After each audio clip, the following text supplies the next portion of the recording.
There is no text on this page. The Jew a Negro, being a study of the Jewish ancestry. From an impartial standpoint, Arthur Talmadge Abernethy, Ph.D. 1872 to 1956.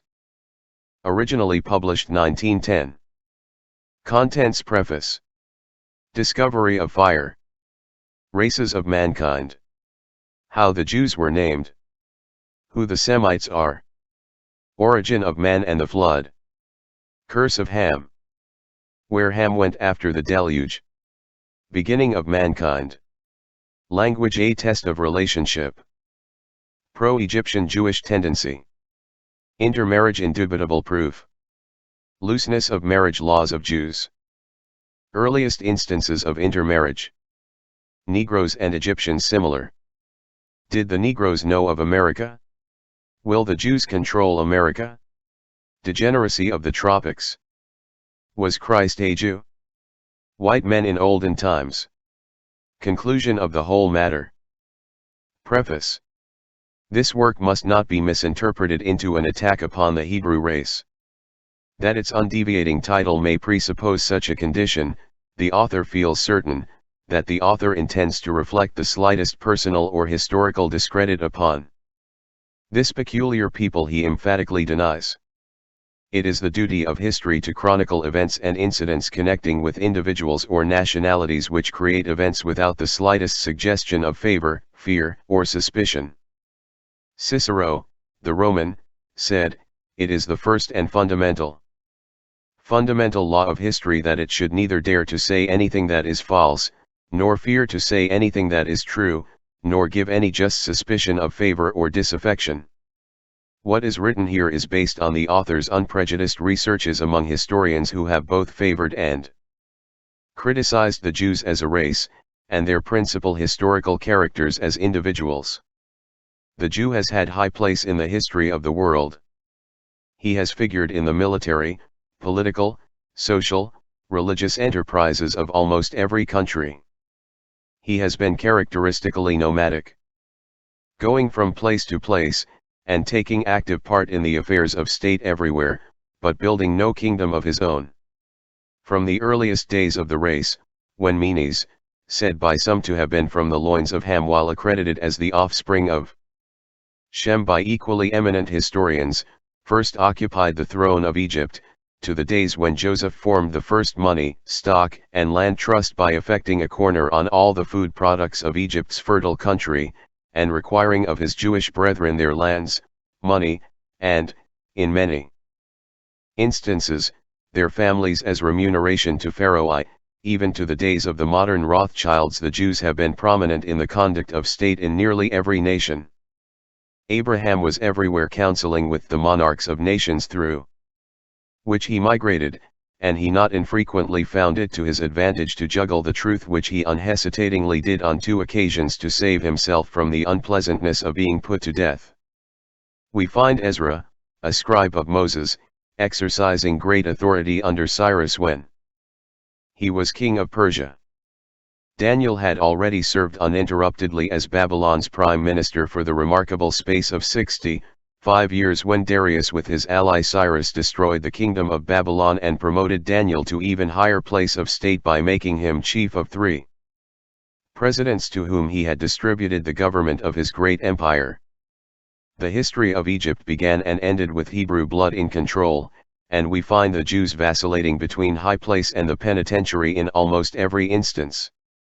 Joseph's impetuosity got him into jail in Egypt. The courtiers of Darius threw Daniel into the den of lions, although their predecessors had previously engaged him in a still more effective test of personal courage by having thrown him into a fiery furnace whence he had escaped unharmed.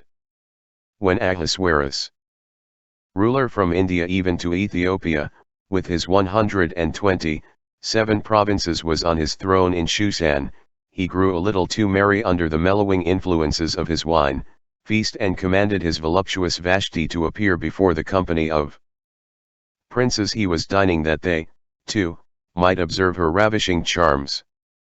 We are told that, because she also having entertained the noble women of the realm until the pleasantries had flown to her head, and not being inclined to yield to her Mary, making Lord refused peremptorily to come into him, she was deposed from her reginal title, and a certain Jew, Mordecai, a Benjamite, for whom a hangman's scaffold was within the month to be erected, worked his way into the graces of Ahasuerus and dictated the selection of a kindred Jewess, Esther.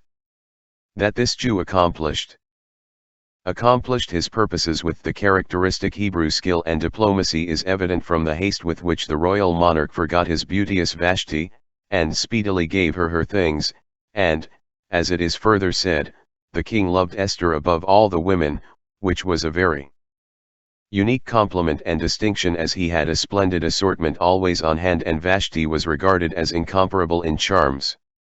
Mordecai was not long in being called to the place of his uncompromising rival, Raman, as a chief advisor to the king, and he celebrated his authority by hanging the blundering Haman on the scaffold Haman had so cheerfully constructed for the elusive Jew.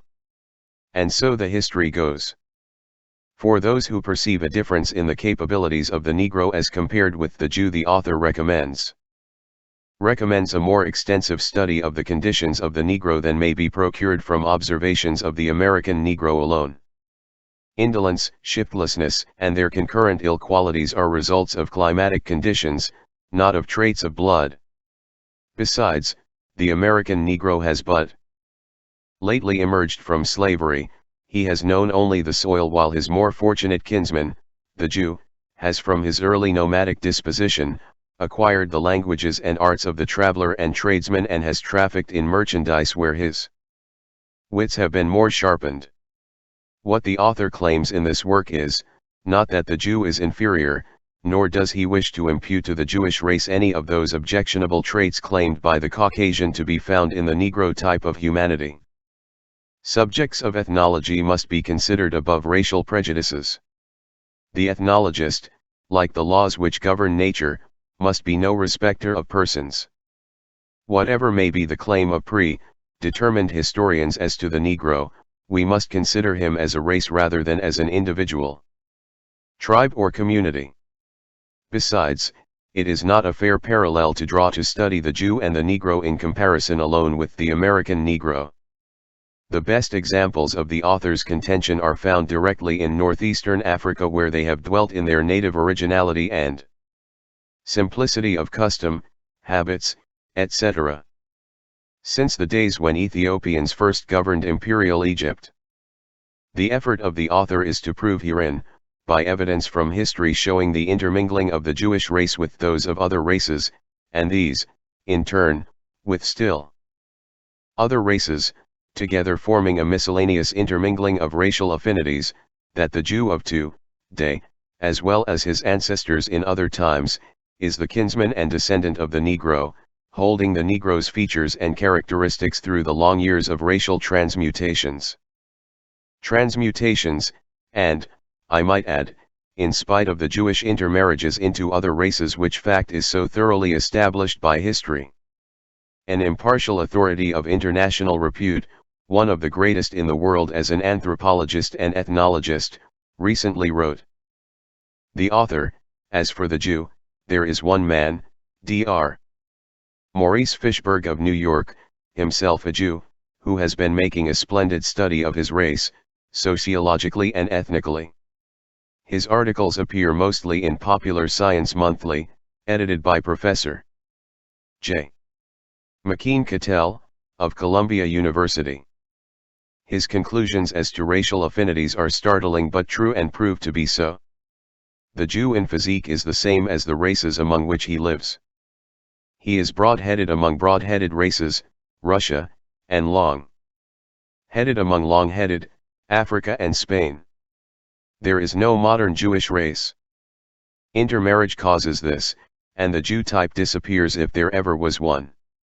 In Russia, I am told by a Jew, it was customary to disinherit the firstborn, because of the Jew's primi noctis custom. Hence this alone brought new blood in. The rabbi in the city is from northern Germany, and is a typical blonde Aryan. Jews in Algeria are of the Mediterranean race. They have long ceased to be a people, and have become a religious sect, and they desert their religion whenever they can because they are no longer adjusted to it. Religions are ethnic matters after all is said, so they tend to become allied to the church of the people among whom they live when they have liberty to do so. Originally they were a small piece of the Semitic-speaking people, and there is some evidence that the whole Mediterranean basin, or at least much of it, was Semitic before the Aryans came down. There is also some evidence of a relation between the Hamitic and Semitic languages, proving that the two are sisters of the same parents, and the parent was the great Mediterranean race, which includes Arabs, Egyptians, Berbers, ancient Spaniards, Ligurians, Pelasgians, and all the other tribes living around the Mediterranean. Now for the early affinity of the Negro, the best book, I guess, is that of Professor G. Sergi, of University of Rome, The Mediterranean Race. An English translation is published in New York, I think, by Macmillan. He proves what many another anthropologist has done before, namely, that all the long-headed types in Africa and Europe are closely related. The head shape is identical or nearly so, from the Negro to the Scandinavian, and there is a perfect gradation of complexion and other characters, from the little, black broad-nosed Negro to the big, white, narrow-nosed Scandinavian. The broadheads in Europe are all traders from Asia. I do not agree with him that this race, African, arose in Africa and spread north, but the opposite is the truth. Nor do I agree with him that the original Aryans were the broad-headed Asiatic invaders. The weight of evidence is to the effect that the original Aryan was the blonde part of this Euro-African race which was cooped up in the north. The original Semites were those which spread around the Mediterranean, probably on the northern and eastern shores. The Hamites were, then, an early offshoot in Africa. It is but a step from the Berber and Egyptian to the Sandinesa, and from these to the true Negro. All these types are first cousins from Scandinavia all the way to Congo. The original Jews were, therefore, short, dark people of the long-headed type. The original Jew and Negro were, then, descended from the same father. The evidence of intermarriage you mention is a universal phenomenon, and the close affinity between Hamitic and Semitic speech and between the northern Hamitic people and the Semites, shows close relationship, as you surmise. Anthropologists distinguish numerous types in Africa, which you group together as Hamitic. I think the term Hamitic should refer only to the northern ones, part of the Mediterranean race, and have so used the term. These are the conclusions to which I have come. By the way, this same Mediterranean race, I find, has survived in India where it had early percolated. The Brahmin caste seems to be very pure, but the lower castes are more or less broad-headed Asiatic aborigines. Aryans are all gone, only their speech being left as evidence that they once conquered the land. It would be better to say that the Negro descended from the ancient Jewish type or Mediterranean race. It is hardly correct, ethnically, to reverse the sentence. Arthur T. Abernethy. Rutherford College, N.C. February, 1910. The following table shows the principal nations which have descended from the ancient races. Other authorities give as the children of Ham the people of Ethiopia, Babylonia, Egypt, the Colchians, Philistines, Libyans, Canaanites, Sidonians, and Phoenicians. Discovery of fire. We learn from the profane history of Phoenicia, by Sanconiatho, that, shortly after the flood, the art of generating fire was discovered by accidentally rubbing pieces of wood against each other. This enabled the sons of Noah to scatter about and to go into the mountains to live. As previous to this time, they were compelled to dwell in sections where tropical climates supplied them with food and bodily warmth. The influence of this discovery on the civilization and development of humanity can hardly be estimated. Man originally lived in the tropics only. He knew nothing of clothing or artificial heat, ate none of the oily, heat-bearing substances such as meat, fish etc., and subsisted alone on fruit. His discovery of fire enabled him to eat fish and fowl, and with these, he could live anywhere. He could be independent of climate. As he found heat, he discovered he could eat many of the foods of the earth which he had not otherwise tried. Animals were killed and cooked, and the art of treatment of various cooked foods was developed. As men found they could eat certain foods found in the woods by cooking them, they began to gather in places to cultivate these foods. Hence we have cities, agriculture, society, invention, and commerce, directly due to fire. As men lived together, they found residences were needed, whence came our buildings. Then as they found they could materially modify foods by cooking them, they also tested fire on iron, steel, etc. And thus discovered the manufacture of steel and iron implements. This made possible tools, and other implements.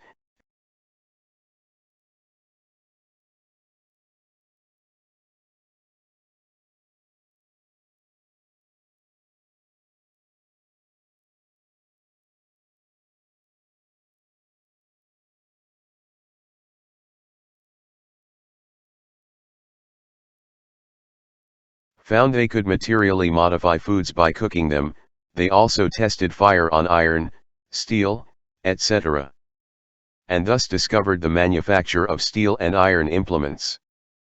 This made possible tools, and other implements, and with these men learned of other inventions and conveniences.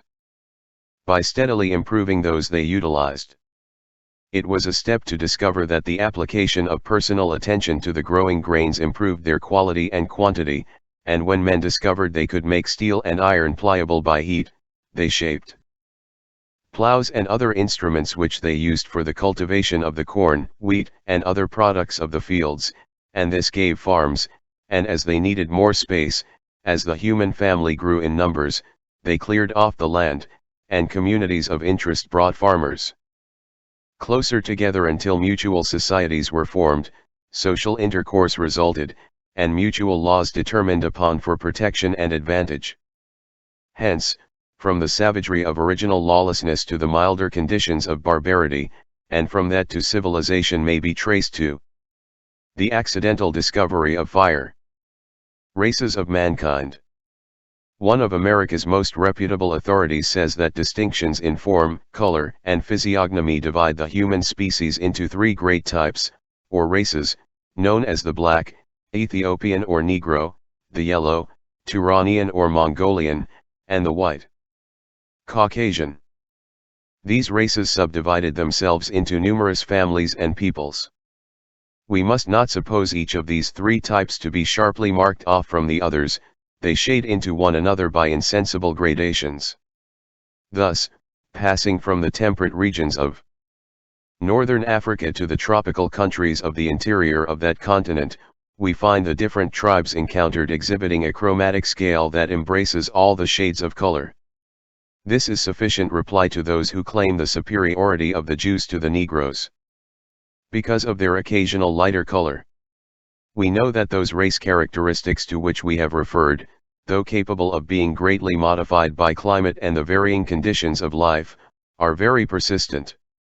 There has been no perceptible change in the great types.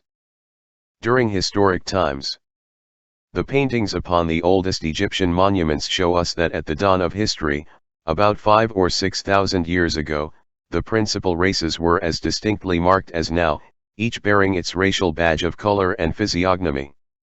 As early as the times of Jeremiah, the permanency of physical characteristics had passed into the proverb, "Can the Ethiopian change his skin?" On account of this persistent character of form, complexion, and physiognomy, these physical distinctions form a better basis of classification than language. For migrations and conquests often result in peoples giving up their own and adopting a foreign tongue while at the same time retaining all their physical peculiarities. To efface these requires a great lapse of time. Thus, the Jews have in general adopted the language of the different peoples. Peoples among whom they have found a home, the Hebrew physiognomy is as marked today as it was 3,000 years ago. The author uses almost the exact words of this celebrated authority. There has been found a likeness in the Egyptian and Jewish codes that has occasioned a comparison of certain parts of the Egyptian Book of the Dead, leading great historians to the belief that Moses but copied them bodily for his laws. There is certainly a very close agreement, says Rawlinson, between the moral law of the Egyptians and the precepts of the Decalogue. How the Jews were named. It might not be amiss to tell here how the Jews came to be called Jews. The reputed founder of the Jewish race, as a race, was Abraham, the son of Terah, and 10th in lineal descent from Noah, to whom the right of primogeniture belonged. The title of Jews was not given them until after the Babylonish captivity, when the tribe of Judah became the most considerable, and almost the whole of what was left of Israel. The first name that was given to Abraham and his children was that of Hebrews, which some derive from Heber, the fifth in descent from Noah.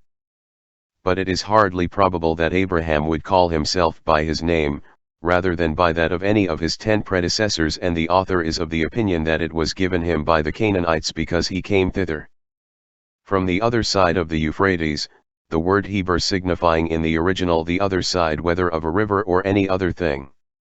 However, after Jacob had received the name Israel, they preferred that of Israelites to the name Hebrews. Who the Semites are. We must not confuse the word Semitic with the word Hebrew, used for a very small Semitic tribe which became isolated, or pocketed, on the eastern Mediterranean shore and the interior valleys, a tribe which was very backward, being barbarous for thousands of years, while great Semitic civilizations grew up in Egypt and around the Mediterranean and in Asia Minor. They even knew nothing of writing until the 7th century B.C. Nor should we mistake the word Jew, which now refers solely to that religion evolved about 600 B.C. by Ezra and the other Hebrews in their Babylonish captivity and after they were released by their conquerors. The Hebrew Jews were wonderful proselytes, and made converts in many other Semitic lands, so that by the time of St. Paul they had synagogues in Egypt, northern Africa, Spain, Italy, Greece, and Asia Minor, indeed wherever Semites lived. Later, they proselyte among the Asiatic broadheads, and to such an extent that the present Jewish people are in most part descendants from Asiatic converts, while the Christian and Mohammedan religions claim a great number of the Semites. Origin of man and the flood. Many amusing conjectures are advanced respecting the location of the Garden of Eden. To anthropologists the chief interest lies in establishing the racial tendency of the first man. The author is hardly ready to believe that the earth's surface was materially affected by the flood. To believe the entire face of nature was broken up is ridiculous. Certainly there were changes wrought by the immense inundations, and time has doubtless covered the original Garden of Eden many fathoms deep beneath the dust and the sands of ages.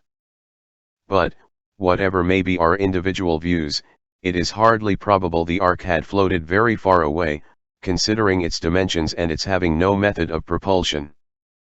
Propulsion, from the original site of its creation when the rains subsided, and the ark rested on Mount Ararat. The fact that the dove was able to return to the ark with the olive branch proves conclusively that the earth had retained its usual physical conditions, minus, of course, the great loss of carnal life which succumbed to the destructive elements. What we are most concerned to know, then, is not so much where the Garden of Eden was, as to what manner of man was the original inhabitant of the Garden of Eden and his sons down to Noah. Accepting the computations of almost all the earlier historians, there certainly were living in the time of Noah grandchildren of persons who had known Adam, and heard from our first father the story of the Garden of Eden. As letters had not been invented, and tradition was man's only history in those times, and since Noah survived the deluge we are able to conduct traditional history carefully through the earlier development of the human family down to the bright era when writing was invented to preserve the doings of mankind. It would seem probable, then, that had there been any material change in nature wrought by the deluge, or had the Garden of Eden been far remote from the resting spot of the ark, Noah or his heirs would have remarked it. Noah was past 600 years old when he came from the ark, and when we recognize the longevity of the antediluvians, it is not improbable that he knew even some of the intimate family of Adam. Adam lived 930 years, Seth 912, Enos 905, Cainan 910, Mahalalel 895, Jared 962, Enoch was translated at 365, Methuselah was 969, and Lamech, Noah's father, 777 years old. Nor let us think that these years were not equal with our present years in point of time, with the possible exception of 4 or 5 days. We know that the early method of computing time was sidereal, and the old calendar as found by Caesar in Egypt was almost identical with our own. It must be conceded that, taking into consideration the longevity of people in the antediluvian days, there must have been, at the time of the flood, a great many more people on earth than even to-day, as so many were born and so few died before arriving at ripe old age. When we know that mankind generally doubles itself about every 36 years, we are ready to agree with Mr. Whiston that the earth had, at the time of the deluge, the enormous population of more than 100,000 millions.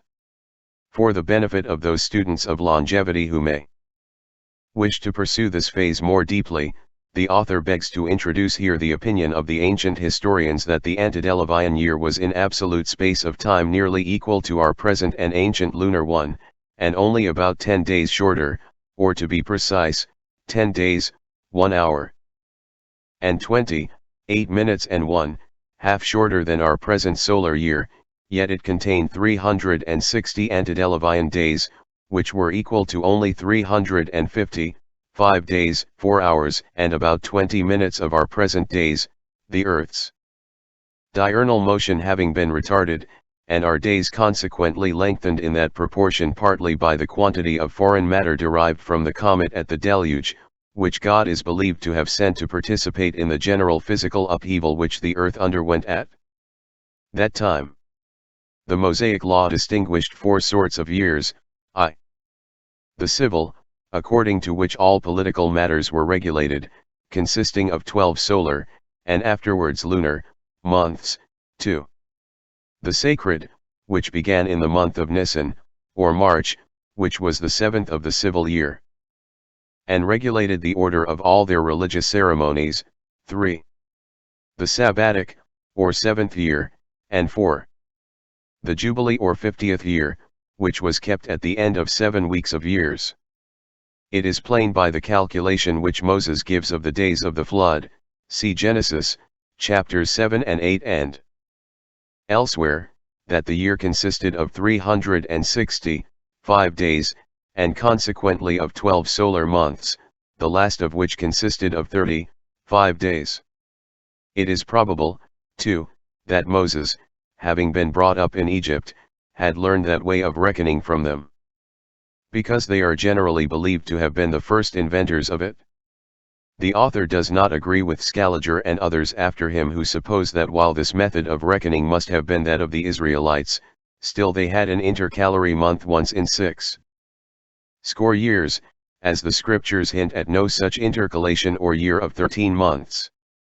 In Exodus 12:2 we find that Moses, by direct command of God, computed the years after that period by moons.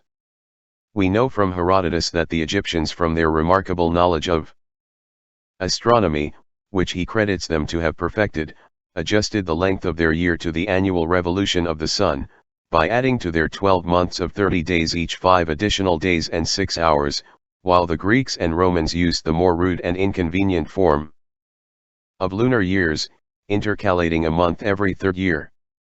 In short, we have reason to believe that but little difference has occurred in the length of the year, and the only material changes in the calendar may be credited to Caesar, with Augustus' intervention in planning innovations in the computation of the leap year, and afterwards to Pope Gregory, who made only slight modifications, none of these affecting the length of the actual year. But this digression is immaterial to the subject of this work. Mr. Whiston believes that the air and general climatic conditions were different before the flood than after it, and the effects on human bodies as well as on the productions of the earth, but he thinks the purity and equality of the antediluvian air were the natural and regular properties of an original earth such as one would rationally expect in a world newly come out of the hands of its creator, and such as the generality of our fellow planets as far as we can observe are supposed to have had at first and hitherto retained. He supposes that a comet which he believes to have caused the deluge, and God may have utilized this natural means of executing his omnipotent will, in passing by the earth, by its attraction accelerated the earth's annual motion and changed its then circular orbit into an ellipsis, and that the earth, at the deluge, carried off vast quantities of the gross, heterogeneous and indigest masses with which the chaotic atmosphere of the comet was crowded, part of which were received into our air and the other part being mixed with the waters derived from the comet, settled and formed a new crust over the surface of the earth in some places. These two great changes in the natural world would have very considerable consequences. That made in the earth's orbit would, by placing us at a greater distance from the sun, occasion a very sensible decrease in the heat of that luminary, which must, on calculation, have been a 25th part greater before the flood than since. Whiston made this calculation. It is evident that the genial soil would lie buried under the sediment, for the author does not believe the substratum of the earth was changed. There is always a heavy sediment. Following protracted floods, even where no matter is supplied by atmospheric commotions such as the above-mentioned comet, and Whiston believes the crust of the earth thus formed would be about 505 feet thick, and it is reasonable that the fertile mold of the original earth would be much thinner spread in such sediment, and consequently with other things such as the dampening of the heats of the earth's center, the earth after the deluge could be nothing near so fruitful and luxuriant in her productions as the antediluvian earth was. This supposition of a new earth acquired by the earth after the flood, may, by the way, also account for the phenomena of bones, teeth and shells of fish and other marine and vegetable productions so frequently dug up even on mountains and at great distances from the sea. The heterogeneous composition of our present gross atmosphere, acquired likewise from the comet, must necessarily occasion great irregularities and deprivations in the temperature and constitution of the air. For the difference of climates being not wholly due to the sun's heat or the nature of the air, but partly to those caloric and frigorific mixtures which are uncertainly contained therein, and our air being now, in the torrid zone, full of sulphurous and sultry, and in the frigid ones, of nitrous and freezing, effluvia or exhalations which may be removed on the veering of the winds from one region to another, those extremities of heat and cold and sudden changes of which we are now so sensible are thence easily accounted for, and we may very well credit our meteors, thunder, lightning, clouds, rain, winds, and storms so common with us, and of which the pure homogeneous antediluvian air was perfectly free, to those same mixtures and exhalations. Thus we are fully convinced that the deluge, while it may have wrought physiological and atmospheric changes, left no geographical differences on the earth, and that our first parents, being inhabitants of a perpetually tropical country in the land whence have emanated our dark races, and living to such advanced years, must have become, themselves, blacks, if climatic conditions alone were accountable for the nigrescence in mankind. Before setting aside the subject of the creation of man, let us take some notice of the opinion of those who think that mankind was in being before Adam, who was the progenitor of the Jews only. To support this, they allege that Moses makes mention of two distinct creations, one of mankind in general, and the other of Adam and Eve, Gen. 1:27, and again Gen. 2:7, and in the progress of his history gives strong intimations that there were several more men in the world when they were created, else it is not easily to be conceived how Cain could be a tiller of the ground, which must presuppose all the artificers that have relation to tillage, nor what reason he had to apprehend that every one who found him would slay him, nor can his going into another country, Marrying. Marrying a wife, and building a city be otherwise accounted for. From which they would infer that Moses intended only to give an account of the origin of the Jews, and not of the primitive parents of the whole human race. These objections are easily answered, for the passage wherein the creation of man is mentioned a second time is plainly no more than a recapitulation of what had been said before of the creation of the world in general, with a more particular detail of that of our first parents. And as to the numbers of men supposed to be in the world about the time of the murder of Abel, it is by no means improbable that these should be descendants of Adam and Eve, whose posterity in the space of near 130 years, for it was in that year of Adam's age that Seth, who was given in lieu of Abel, was born, might, by a fair calculation, be multiplied to many thousand souls, considering the primitive fecundity, and that none is supposed to have died in the interim. But the most plausible objection to the pre-Adamites is that if Adam and Eve be allowed to be the progenitors of all mankind, there can be no tolerable cause assigned of the difference in color between the whites and blacks, it being very improbable that they were the offspring of the same parents. To this it may be answered that the variety of complexions in the world may be rationally accounted for in another way. We know how the hair and color of men's bodies differ according to the climate they inhabit and their greater or lesser distance from the sun. We may therefore well conclude that the first colony which settled in a very hot country received a great change in their complexion proportionable to the heat of the climate, and became very tawny, gradually inclining to blackness as the sun was more intense upon them. Hence in a generation or two that high degree of tawniness might become natural, and at length the pride of the natives. The men might begin to value themselves upon this complexion, and the women to affect them the better for it, so that their love for their husbands and daily conversation with them might have a considerable influence upon the fruit of their wombs, and make each child grow blacker and blacker, according to the fancy and imaginations of the mother, the force of which is evident from many instances. Upon this supposition, the children thus produced must every birth approach nearer to an absolute blackness, and as their tender bodies came to be exposed naked, as the manner of such countries is, to the violent heat of the sun, their skin must needs be scorched in an extraordinary manner, and perhaps its very texture altered, and by that means contract a blackness far superior to that of their parents. By such degrees it is not improbable that people of the fairest complexion, when removed into a very hot climate, may, in a few generations, become perfectly black. As to what some have imagined, that this blackness was supernatural and a judgment inflicted upon Ham, the son of Noah, for discovering his father's nakedness, and that all the people of that complexion are the progeny of that undutiful son, this seems very unlikely and without foundation, the curse on that occasion being laid on Canaan, the son of Ham, by name, and yet his posterity are allowed not to have been black. If we admit that Ham's posterity were the blacks, we must take into consideration two features of the Hamitic and Semitic life, which gives us the reason for finding in the modern Jews the features with a much less coloring of the Africans.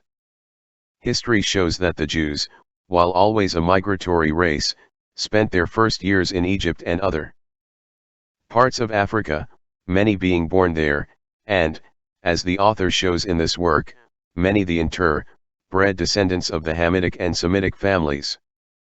The Hamitic races, having remained stationary in Egypt, as history shows, continued as the survivals of the fittest for that region, to grow more and more black, while their Jewish brothers, removing into less tropical zones, in time lost some of their tawniness and grew more and more into the appearance of the white man. But no climatic transmigration could remove the facial and other characteristics peculiar to those two peoples. Curse of Ham. When Noah was acquainted with the irreverent action of Ham, he cursed him in a branch of his posterity. Cursed, said he, be Canaan, a servant of servants shall he be unto his brethren. Gen. 9:25. This curse, if it be a curse, being pronounced not against Ham, the immediate transgressor, but against his son, who does not appear from the words of Moses to have been in any way concerned in the crime, though the Jews believe it was Canaan who first discovered his father's nakedness and went and told his father, who made sport of the accident, has occasioned several conjectures. Some have believed that Noah cursed Canaan because he could not have well cursed Ham himself, whom God not long before had blessed.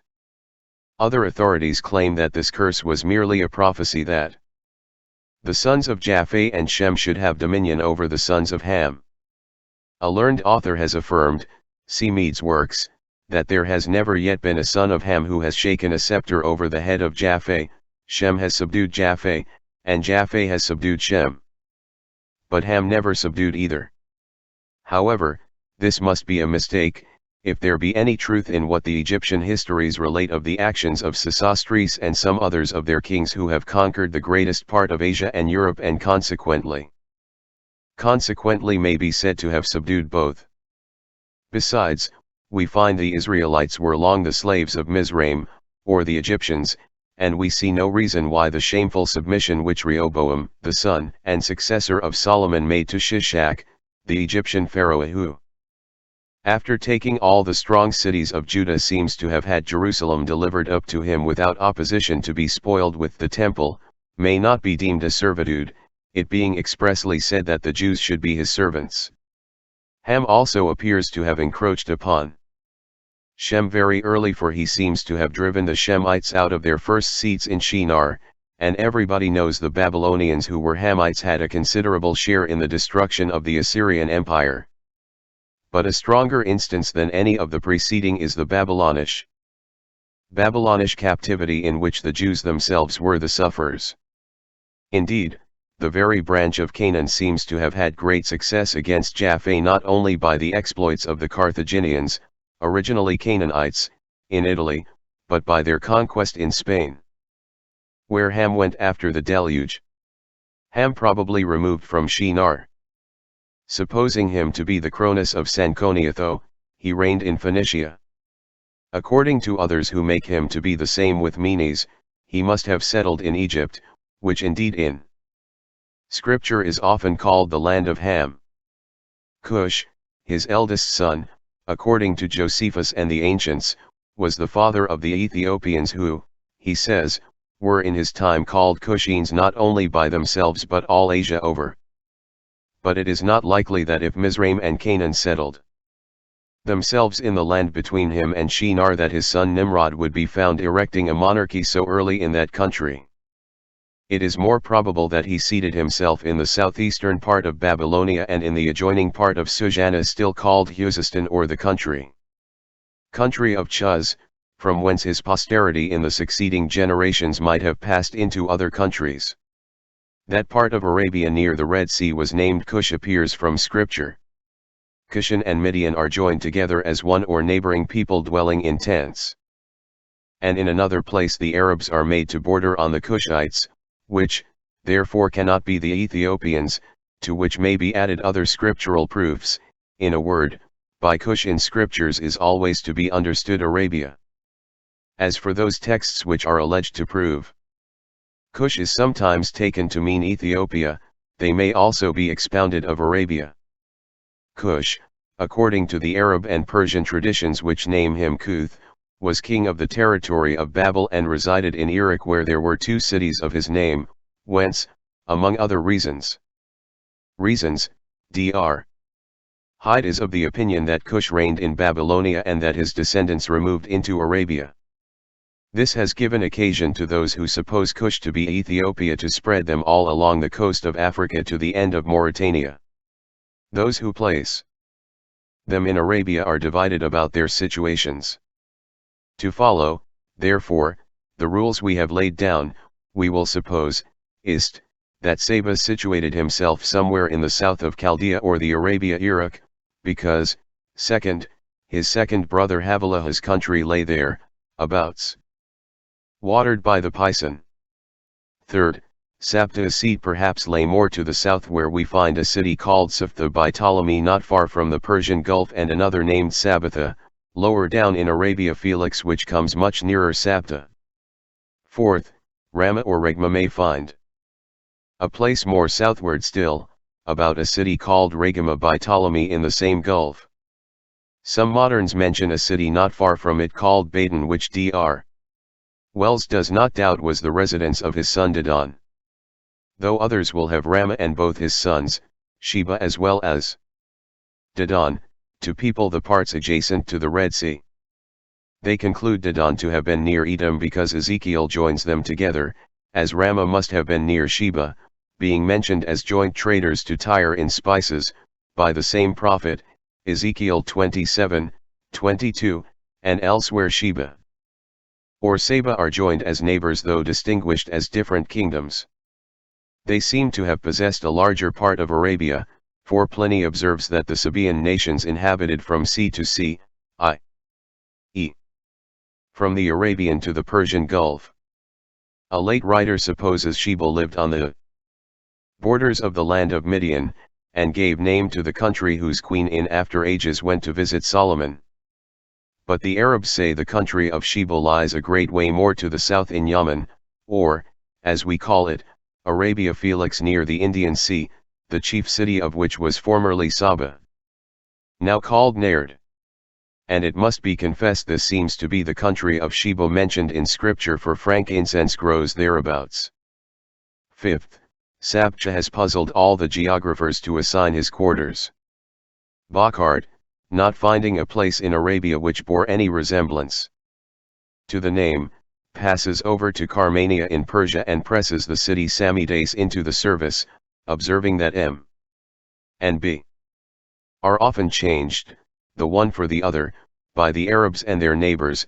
On the other hand, Dr. Wells imagines that the Saracens are the descendants of Sabcha, which nation being styled at first by the Greek Saptacina, that name was afterwards softened into Saracena, and the rather, he thinks, because alluding to the Arabic verb saraka, to steal, it served for a nickname. Though indeed the word Saraceni is no other than Sharkin, which in Arabic signifies Easterlings, as the African Arabs west of Egypt are called Moghrabins or Westerlings. 6th, Nimrod is agreed to have kept possession of Shinar and erected a kingdom there, making Babel the seat of his empire. Mizraim stands in the place of the second son of Ham, for there is a great dispute whether this is the name of Karat, a single person, or a people as having a dual termination, though the verb in the text where he is said to beget Ludin is in the singular number, which favors the former opinion.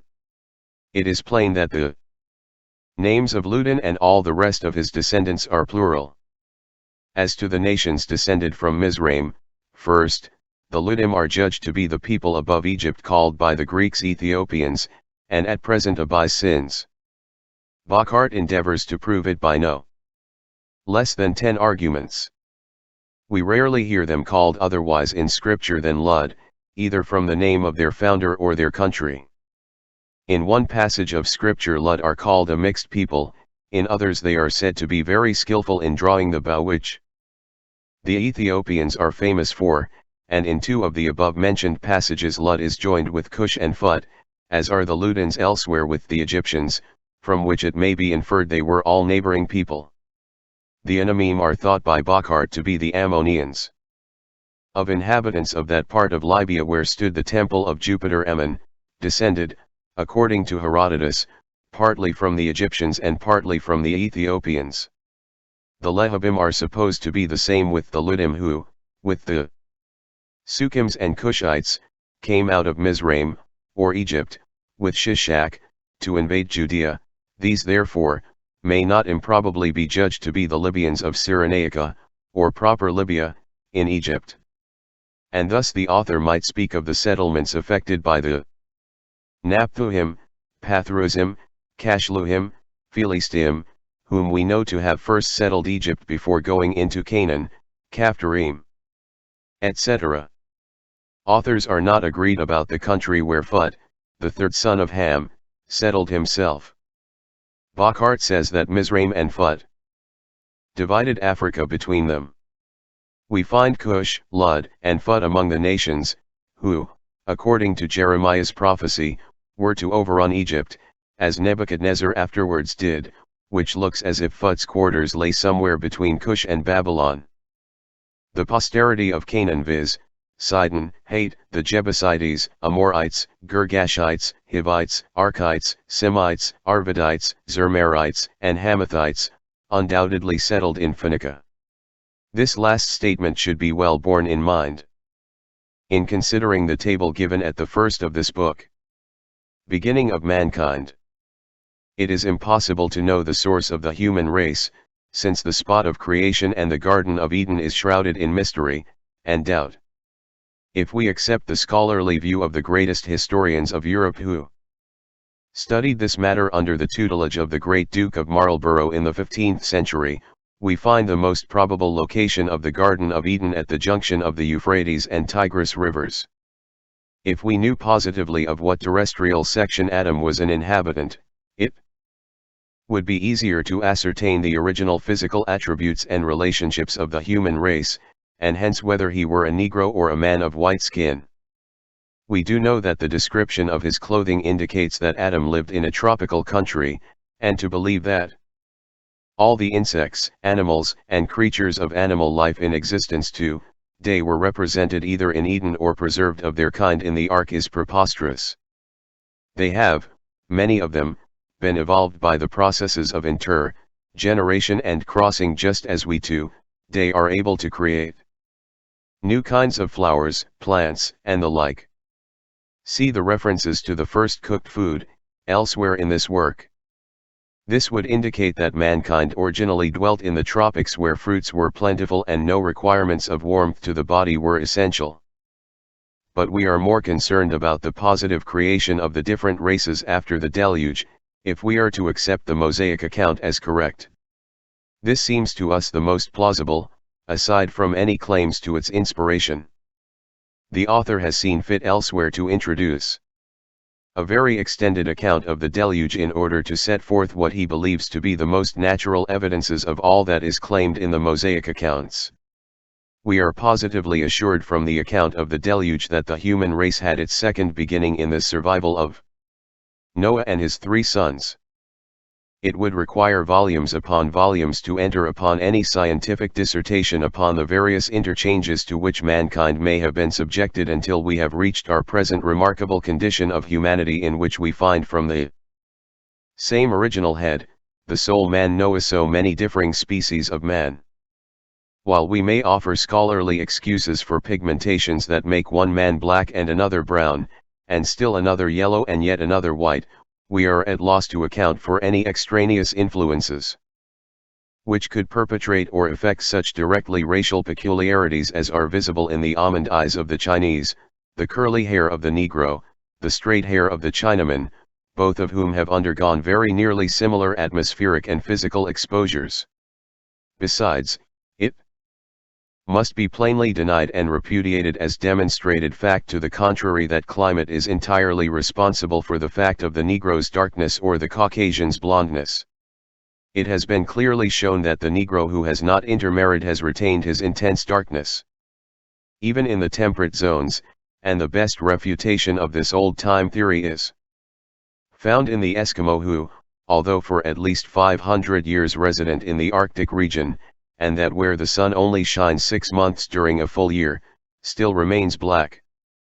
Since we cannot lay it to climatic or local conditions, we are then forced to reach our conclusions through an impartial study of the physical similarities of races, for, should we permit ourselves to be guided to our conclusions by other judgments, we will be met with contradictions in physical life in these localities which will lead us entirely into the dark.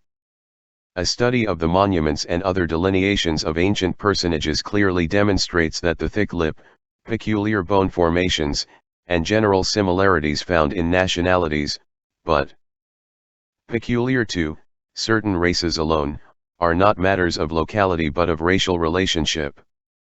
An instance of this is peculiarly demonstrated in the descendants of certain Mongolian missionaries who, according to the imperial records of China, were sent to what is now known to the American continent and perfected settlements long before our permanent establishment of sovereignty in the United States. Many centuries after these religious invasions, we are told that tribes have been found in Alaska, where these missionaries made their first pilgrimages, possessing the peculiar characteristics of the Mongolians to a marked degree. Yet location has in this instance been entirely distinct and unsimilar. Let us take the case of Cleopatra, accredited by history as the most gorgeous and lovely of womanhood. Dark, of Greco-Egyptian blood, she was assuredly Negro, for we find she possessed the thick sensual lips, the other unfailing hand marks of the African, while her features indicate an infusion of Jewish blood, and her conduct in her political life showed an unusual affinity with the Hebrews. We will have occasion to speak of Cleopatra at greater length further on in this work. From pictures made 3,000 years ago in Egypt, the differences of racial characteristics were very clearly depicted in the hair, the features of the face, and indeed, the color of the skin. When, considered by this ethnological standard, we note the fact that the Anglo-American, Caucasian, with his brown hair, his fair face, high, prominent and broad forehead, his great brain capacity, his long head and his delicately molded features, bears such a marked contrast to the Chinaman with his yellow skin, flat nose, black, coarse hair, almond-shaped eyes, and round skull, and we are brought face to face with the fact that the best authorities believe that it has required thousands of years to evolve these racial differences from one original species, the Egyptians held at the time of Herodotus, about 450 BC.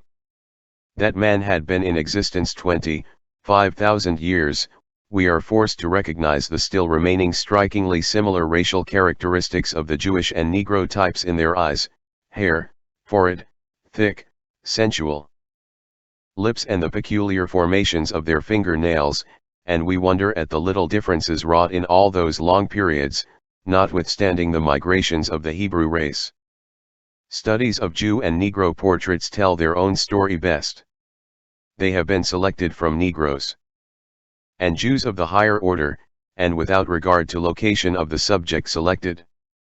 The author regards the best specimens of Negro and Jew types from European and African countries, but being unwilling to compare any other than portraits of those whom he has been permitted to personally interview for the purpose of reassuring himself as to nationalities, he is forced to content himself with pictures of only American subjects. It is not amiss just here to introduce a feature in the earliest attempts at Central American civilization, which, the author believes, has its bearing on this subject. Our ethnologists have remarked the striking similarity between the resemblance of Toltec and Egyptian civilization. In art, architecture, and industry, in worship, and the elements of knowledge they are a resemblance to Egyptian models. Let us add to this the still more remarkable claim of some reputable ethnologists that the Eskimo tribes found in North America have many traits in their language, habits, and physical features resembling the Hebrews, and couple to this statement the claim of other historians and ethnologists that they were probably a remnant of the 10 lost tribes of Israel. Noting the apparent similarity of these Egyptian inhabitants of Central America, the Toltecs, with their already recognized racial intermixture with the Hebrews, considering the resemblance of the Eskimos mentioned above, when we note the unquestionable Negro features of the Eskimos, we at once have a further proof of the contention claimed by this book. The arguments set forth by Hebrew writers that their race has been kept aloof from intermarriages by divine interference, falls flat in the face of uncontrovertible historical proofs, and the well-known Jewish proclivity to override even the directly delivered admonitions of God, as did the Jews on so many occasions expressly chronicled in their history. It is not reasonable that a race so callous to direct divine guardianship in matters affecting their personal welfare, would preserve inviolate an order to abstain from the exercises of a passion so characteristic of the Hebrew blood as that of cohabitation. Besides, we need no conjecture on this point, their history is conclusive to the contrary. Language a test of relationship. Many anthropologists base their deductions on racial affinities on the similarity or dissimilarity of languages or dialects employed by these races. The sons of Shem, Ham, and Japheth all took part in the building of the Tower of Babel, and if we may judge by the fact that in the confusion of tongues administered as a rebuke to the builders, it is noticeable that the Canaanites, descendants of Ham, and the Hebrews afterwards retain the same language. If Leo and the African historians are to be credited, Sabcha, the son of Cush, first peopled the Sahara between the mountains of Atlas and Nigritia, and therefore probably Nigritia itself. From the same author it appears, that the various Nigritian dialects bear an affinity to the Chaldee, Arabic and Egyptian tongues. To which we may add, and consequently to the Ethiopic, which does not differ widely from them. One historian of note says, in speaking of the Nigritii and their affiliations with the Carthaginians and Egyptians, one part of the armies of the Carthaginians consisted of Nigritian troops.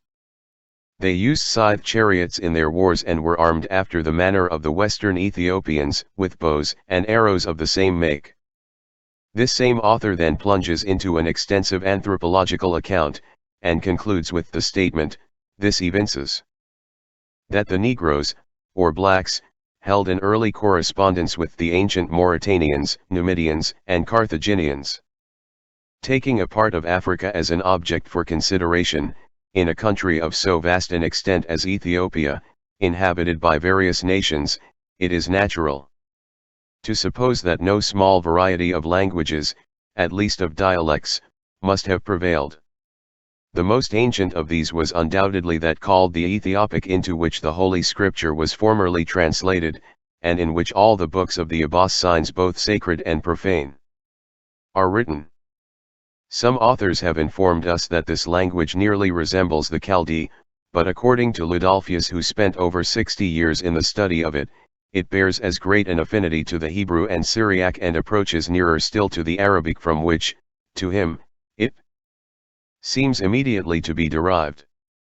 In short, there is so perfect an agreement between them that whoever understands the one may, without any difficulty, make himself master of the others. He even goes so far as to assert that a competent knowledge of the Hebrew will enable a student soon to make a very laudable progress in the Ethiopic. To support this view, we know that the Ethiopians received an accession of almost 500,000 Egyptians under the reign of Samidishuf, according to Herodotus. Many of these had acted in military capacity in different parts of Ethiopia for 3 years, when they had deserted to the king of Ethiopia and become citizens of his country. These were given lands by the king, and became a part of his government and people. Africanus, the historian, declares the Ethiopians were masters in Egypt 80 years before the time of Samidishus. Herodotus shows that the origin of the alphabet was Phoenician, Semitic, as does Pliny, and taken directly from the Egyptian forms, as Eusebius and the classic authorities from Plato to Tacitus agree. The Phoenicians, Jews, were great travelers, aptly called colossal peddlers of the Old World by Dr. Huxley. Thus we have a connecting link here, further proving their early relationship. Accepting the table given elsewhere in this work as a correct division of the races, we find the Old Testament filled with Egyptian words in the Semitic form, and we know that the Jews grew from a race of only 17 souls to over 3 millions of people in Egypt. It is seen that the Phoenicians as well as the Assyrians were in part members of the Hebrew, Semitic, family. It is elsewhere shown that the Phoenicians were pioneer settlers among almost all the other races, and intermarried indiscriminately with them. Their blending with the Egyptian, Hamitic, people is a part of history's record. The Hebrew alphabet was, of itself, of Egyptian origin, their language, customs and education were of Egyptian origin, and it is a surprising fact that many of the identical symbols of Egyptian ideograms were found even among the earlier races of the Mexicans. Egyptian Jewish tendency. Herodotus, 1. II, affirms that the Ammonii were originally a colony of Egyptians and Ethiopians, and that they spoke a language composed of words from both those nations. It is elsewhere shown that the Jews and Egyptians had intermarried. Here we have another instance of the Egyptians in turn being interwed to the Ethiopians. There seems everywhere in Jewish history a pro-Egyptian tendency. This is remarkably apparent by the readiness with which they lapsed into the idolatrous worship of Egypt, especially under the very shadow of Sinai. Moses had scarce made Aaron high priest when, under the very sound of God's omnipotent voice during the hours when Moses was receiving the Decalogue from God's own hands, Aaron began to busy himself to set up the golden calf in the valley, and engaged the waiting Hebrews in its general worship. So Egyptianized had the Jews become in Moses' time that even while he was receiving the 10 Commandments from the hands of God in the mountain, the Jews with Moses' brother were worshipping an Egyptian idol, the golden calf, just below the mountain. And just here it is well to note that such eminent writers as Suidas in his Serapis, Rutan in his Ecclesiastical History, Pyrareus in his Hieroglyphics, Hodinger, and others, all seem to believe that the very origin of the worship of the calf by the people of Egypt was introduced as an honor to Joseph, the Jew, in memory of the 7 cows which represented the plenty by which he preserved that country from perishing, and this seems the most probable because several of the most ancient authors besides those above quoted, agree that this cow or ox, Apis, was represented carrying a bushel upon its head which might be designed to signify the plenty of corn which that patriarch caused to be laid up. Even Solomon with all his wisdom returned to the idolatry of the Egyptians. The father of Abraham was guilty of it, and at one time 10 of the 12 tribes of Israel revolted in a body, notwithstanding all their divine tuition, and established the methods of Egyptian worship among themselves. Ptolemy Soter, the first Ptolemy, had imported 1 million Jews, and by coarse and indiscriminate intermarriages for over 300 years, we find such an Egyptianized, Hebrew mixture that in one of their queens celebrated for her beauty, Cleopatra, there was a splendid blend of the Egyptian luxuriousness and the incomparable Hebrew possibilities of provoking sensuality.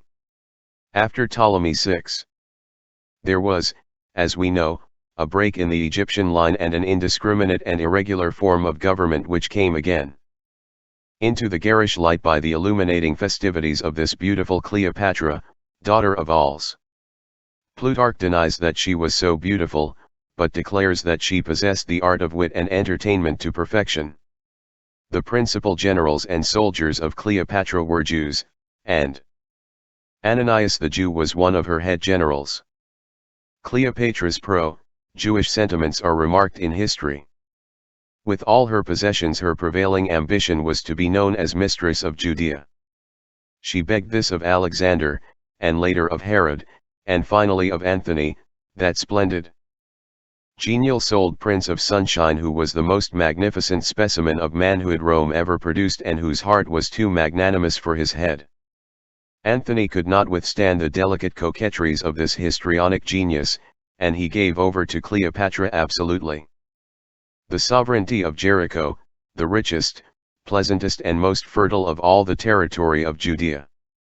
Of the Philistines, we know, too, that they were from the loins of Mizraim, Hamitic, and that Egypt was their first seed. The tendency of the Jews to mingle with them in matrimony when not too carefully pressed by their lawgivers is well attested in the Bible. A further suggestion of this tendency is the fact that the language of the Ethiopians and Jews remained the same after the division of the tongues at Babel, and we have elsewhere been told that the Egyptians got their learning and their language from the Ethiopians. Ethiopia and Egypt united under Actus Ains, king of Egypt. Herodotus infers that the Hebrews, when they were originally a colony of the Egyptians, derived the rite of circumcision from the Egyptians, and consequently agreed with them in all their customs and manners. See Herodotus Book 2, chapters 36 and 37. They also practiced embalming like the Egyptians. The Egyptians also refused to eat hog meat, and the Jews are said to have copied that custom from them. Intermarriage indubitable proof. We are forced to acknowledge the most indubitable evidences of racial relationship to be those of intermarriage, as is stated elsewhere in this work. Language alone may not always be conclusive. The Jews have ever been a prolific as well as a nomadic people, and their gravest offense seems to have been that of disregard for the divine purpose of retention of their kind among itself. A celebrated English authority on this subject terms intermarriage the crying abuse of the ancient Jews. On this subject the Jews have always feigned considerable indignation at any intimation that their race is not the most exclusive and self-contained in the world, claiming it to have been kept so through all history by divine dispensation. But they fail to recognize the historic fact that their leaders, both in their military, political, and religious life, for the most part openly disregarded any such divine interference and married outside their own race at will. The author is unable to comprehend how the Jews may consistently lay claim to racial self-retention, in face of even their law of Moses, which admitted the Egyptians in the third generation into the Jewish congregation and full rights of citizenship. Duet 23:07. A long list of questions was put to those desirous of admission into the congregation of the Lord, as Moses termed it, and we must remember that at this time Israel was a theocracy, and admission to the church privileges included all the privileges of ordinary citizenship. The Edomites and Egyptians were received under a special providence of God because Israel had been a stranger in Egypt. One especially flagrant misuse of the earlier intention that the Jews should preserve the blood inviolate is found in the fact that although the Moabites and Ammonites were not to be admitted even after the 10th generation, for this is the exact letter of the text which we falsely translate, until after the 10th generation, we find Boaz, the great-grandfather of David, and certainly therefore of the tribe of Judah, married to Ruth the Moabitess. The apology for this reckless intermarriage practice is of itself a strong argument for the contention of the author, who only deems it necessary to demonstrate by proofs that the Jews are and were of a mongrel ancestry. They claim that as the text uses the words in Moses in the masculine only, no restrictions were to be placed in the selection of their women. This seems to have been the view of their principal heads, since most of them put that view into practice by intermarriage at will. There was an express command of God that if any stranger was desirous of being admitted to eat of the Passover, he was first to be circumcised, after which he was to be admitted, not only to that grand solemnity but also to all the other religious privileges in common with the Israelites. Of this number was the great part of the mixed multitude which came with them out of Egypt, and of the conquered inhabitants of Canaan. And indeed, says one historian, the condition of those who became circumcised was so preferable to that of those who continued in their old religion that the number of them increased very much, and this is supposed to have put the selfish Jews upon the distinction between proselytes of the gate and proselytes of righteousness, the former of which, continuing uncircumcised and being bound to observe only the precepts of Noah, were kept in a state not many degrees better than slavery. We find no less than 150, 3,000 and upwards of this kind in Solomon's time, and the Jews profited by the sale of privileges to take into their number hundreds of thousands. The first sort were, it is true, not permitted to live among the Jews in marital relations, but history proves that they became extremely remiss and negligent in this respect and were often reproved by the prophets for it. However, reproof will not eradicate the fact of hybrid offspring. The profligate intermarriages of the Jews were not confined to the common people, but even priests, Levites, and heads of families had made with some of their idolatrous neighbors such domestic alliances that in the time of Ezra they had introduced a mixed mongrel breed of Egyptians, Moabites, Ammonites, Samaritans, and other strange nations among the true Israelites, and Ezra compelled a general census and an oath that they should put away their strange wives and children. As many on this occasion confessed to having had children by these strange wives, does it not follow that these practices, no matter how rigid after laws may have been enforced, set adrift on earth another mongrel nondescript type of humanity masquerading as Jews? But these instances are only a few out of thousands known to history. The Jews seem to have a fascination for going after strange gods and strange women. In the very outset of Israel we are told that it was the one dread of Rebekah that Jacob might take a daughter of hate to wife. Looseness of marriage laws of Jews. That the Jews accommodated their marriage contracts to their loose ideas of intermarriage even to the very advent of Jesus is evident from history. If anyone, said the rabbis, see a woman handsomer than his wife, he may dismiss his wife and marry that woman, and they had the audacity to justify it by a text of Scripture. Even the strict Shammai held that if a wife went out without being shrouded in a veil which Eastern women still wear, she might be divorced. And hence many rabbis locked up their wives when they went out. While some held that divorce should be lawful only for adultery, others, like Josephus, claimed the right to send away their wives if they were not pleased with their behavior. The school of Hillel even maintained that if a wife cooked her husband's food badly by oversalting or over-roasting it, he might put her away, and he might also do so if she were stricken by any grievous bodily afflictions.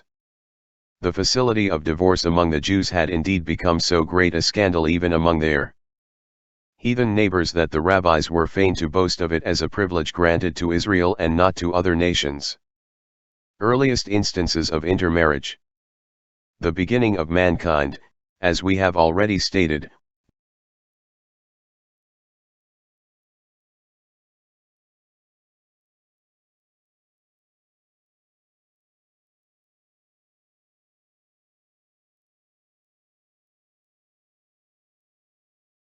earliest instances of intermarriage.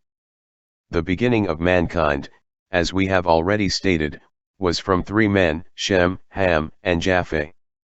We have learned from Genesis 11:2, that they traveled from the east and settled in a plain in the land of Shinar. We know from scriptures that Abraham went into Canaan about 5 years after Ham's death, if we accept the usual chronology, for it is believed Ham lived about 450 years. Let us not forget that the Jews of the one clan, those who hold to the prophecies, claim their descent directly from Abraham. Any evidence of intermarriage traceable to Abraham's family or his immediate posterity has direct bearing on this contention. What are the historic facts? Abraham was the son of Terah, who is mentioned in Genesis as a descendant of Shem, and was born in Ur of the Chaldees, who, we have already learned, were doubtless Hamitic, and we know from Genesis that the ancestors of Abraham had dwelt for many centuries in the land of the Chaldees. Terah, Abraham's father, had been a worshipper of idols, and what is more important, the people of Mesopotamia are referred to by Jehovah as thy brethren when the call was given to Abraham to get him out of Haran where his father had died. Abraham's father, Terah, was the son, in law of Nimrod. According to the Eastern authors, this would give us added proof of the direct descent of Abraham himself from Negro ancestry. Let this fact be further borne in mind. It was in the lower part of the Tigris-Euphrates valley the Semitic family mingled with the people already in possession of the soil, and formed a mixed people known as the Chaldeans, and it was from the land of the Chaldees Abraham was born. Let us take the case of Moses, by whom the laws against intermarriage were directly delivered, and from whom, if anyone, we would rationally expect the most conclusive testimony as to the correct application of the law. That Moses lived on terms of the closest social intimacy with the Egyptians is assured by the manner in which he conversed with Pharaoh, and indeed by the very fact of his discovery and adoption by the daughter of Pharaoh just after his birth. We have learned that Abraham had lived in Chaldea. We know that Nitocris and Sesostris, queen and king of Egypt, were Ethiopians, Hamitic, and certainly Negroes, and it was when Joseph was ruler under the earlier Pharaoh that he sent for his brethren and settled them in Egypt. This same Ethiopian king, Sesostris, was the greatest of all the Egyptian monarchs, and under him the Jewish population in Egypt had increased until it was more than 3 millions of people. The objection to this rapid increase occasioned the exodus of the Jews from Egypt after Joseph's death. We find the direct descendant of this Ethiopian king, a Negro, the daughter of a Pharaoh, adopting Moses, and Genesis says, he became her son, which would clearly indicate a close social intercourse between the Ethiopians and the Jews. Yet, as soon as we find Moses at marriageable age he fled into the land of the Ethiopian, and married Zipporah, a native of Cush. That Zipporah was black is proved by the original Hebrew version of the Bible, where in that part of Jeremiah the prophet is made to exclaim, "Can the Ethiopian change his skin?" We find the word Cushite instead of Ethiopian. And, in the book of Isaiah, we find Egypt, Putros, and Cush joined together, and consequently Cush is taken for Ethiopia. But the original speaks for itself. The Old Testament, in Numbers 12:1, says, "And Miriam and Aaron spoke against Moses because of the Ethiopian woman whom he had married, for he had married an Ethiopian woman." That this complaint was not occasioned by any unusualness of this marriage to the Ethiopian is proved by further reading of the original, which sets forth as a reason for this complaint that Moses had won the woman's affections because of his gods having conversed in person with him, and the probable fact of Zipporah's boasting of Moses' superiority over other men on that account. We must agree with the deliberate decision of the scriptures as shown by its geographical and political references that Cush, the eldest son of Ham, was the great progenitor of the Ethiopians, and such being the fact as clearly shown, Moses took to wife a woman of Negro blood. The author feels it not amiss, just here, to introduce some material regarding these Ethiopians, although in another section of the book their history is ethnically considered more at length. The Ethiopians were superior to the Egyptians in point of antiquity, since Cush, their great ancestor, was the eldest son of Ham. And Diodorus Siculus says that they claim to have been the first nation to have a religion established. Homer himself seems to countenance this when he introduces Jupiter attended by other gods as present at an anniversary sacrifice or grand entertainment prepared for him by the Ethiopians. The Jews claimed Arabians as the descendants of Abraham through Eber, but Herodotus and Xenophon both declare them Ethiopians. Pliny asserts that the Ethiopians were masters of Egypt before the Trojan War, and declares that they practiced circumcision and had many other similar customs as known to the Jews and Egyptians. Aristeas, Philo, and Polyhistor all three declare that Job married one of these Arabian Ethiopian types. The learned Orientalist, Professor Morris Jastrow, of the University of Pennsylvania, says the three friends of Job were Arabians. The author believes that the relationship between the Jews and the Egyptians is so clearly demonstrated in the instances of Joseph and his posterity that it was recognized. Considering these facts, it is probable that Moses in his triumphal military excursions against the Ethiopians, was courted and wed by Tharbis, the daughter of the king of Ethiopia, out of respect for the great law giver's military renown and splendor. It seems hardly probable that, had not Moses been of similar caste, i.e. of Negro blood, he would have wedded himself to an Ethiopian. Josephus and other historians give credence to the statement that the wife of Moses was this princess Tharbis. From the accepted biblical account we are forced to accept the conclusion that the entire plan of judicature set forth by Moses for the Hebrews was arranged and advised by Jethro, his father-in-law, who was a Cushite. Exodus 18:14. A peculiar coincidence is found by the reading of an old inscription, regarding Sargon, the Semitic king of Agade. He was the offspring of the blended races of Upper Chaldea and the Semitic tribes which arrived later, and was known as the Chaldean Moses. Abraham's intermarriage with Hagar shows an early social, if not physical and racial, relationship between the Negroes and the Jews, for Hagar was an Ethiopian. Yet she was accepted into the domestic circle with the Jewish wife of Abraham, and bore offspring to him, as we are told by the scriptures. We must not forget, also, that it was by the direct advice of Abraham's wife that this offspring was begotten of Hagar, who, being barren herself, counseled Abraham to beget his long-promised offspring from Hagar, and they both looked to this intercourse to produce the long-expected descendancy assured Abraham. Surely, if Abraham had not been himself Negro, he would not have been so ready to Tinge an assured posterity whose certainty God had pledged in his own good time, with the tawniness of Ethiopia. The next important intermarital event in the Jewish early epoch of which history speaks is that of Joseph, although we must not regard these as the solitary instances of such wedlock. They serve to establish the proofs of the relationship which existed between the Jews and that nation which we now know to have been Negro, and determine the contention of the author by irrefutable proofs. Joseph is regarded by many as the real starting point of Jewish history in its relation to the Messianic prophecy. He was, we know, the most prominent of the sons of Israel, Jacob. Pharaoh, in his endeavor to honor Joseph, gave him the daughter of the priest of On, Potiphera, an Egyptian, to wife. From this relationship 2 sons were born to Joseph. The reader must not lose sight of the fact, elsewhere herein historically proved, that it was no less a repugnance to the white races to intermarry with the black races than it was to the blacks to take white consorts, as they considered white people in common with the devil and thus painted all their symbols of the wicked one. If Joseph had not been of identical or relative color with the Egyptians, it is not probable he would have considered this connection with Potiphera as an honorable or desirable one. However, even admitting this may not have been the case, the intermarriage established a racial relationship beginning at that time.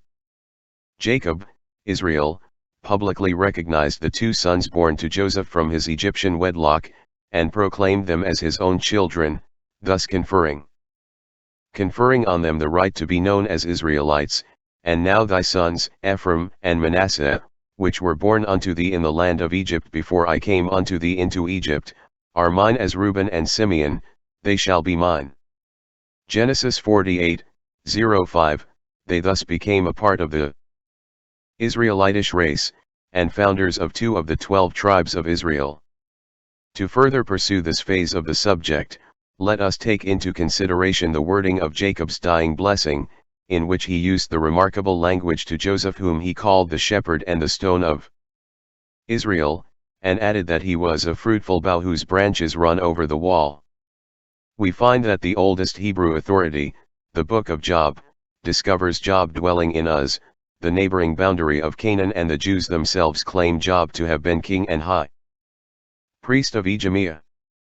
This would have placed him and his people in the northeast corner of the desert of Arabia, within social rub and touch with the Chaldeans, Hamitic. Aristeas, Philo, and Polyhistor declare that Job married an Arabian whom Xenophon and Herodotus both declare to have been an Ethiopian.